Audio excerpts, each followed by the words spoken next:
coisas que em breve devem acontecer, e que ele, enviando o seu anjo, deu a conhecer ao seu servo João, que atestou a palavra de Deus e o testemunho de Jesus Cristo quanto a tudo que vê.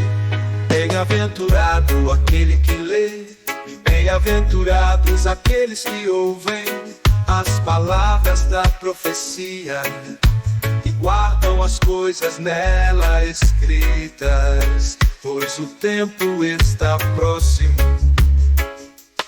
Bem-aventurado aquele que lê, e bem-aventurados aqueles que ouvem as palavras da profecia e guardam as coisas nela escritas, pois o tempo está próximo.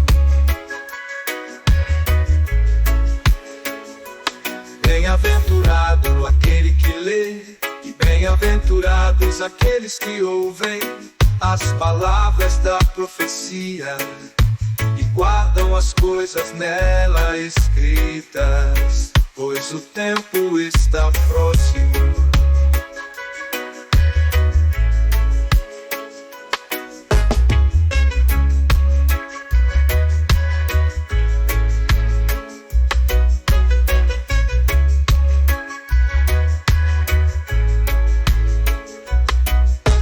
Revelação de Jesus Cristo, a qual Deus lhe deu para mostrar aos seus servos as coisas que em breve devem acontecer, e que ele, enviando o seu anjo, deu a conhecer ao seu servo João, que atestou a palavra de Deus e o testemunho de Jesus Cristo quanto a tudo que viu.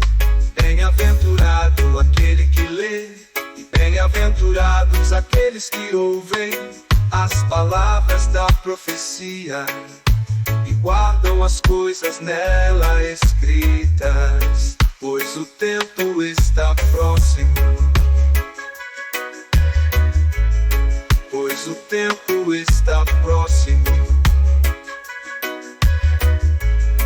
Pois o tempo está próximo.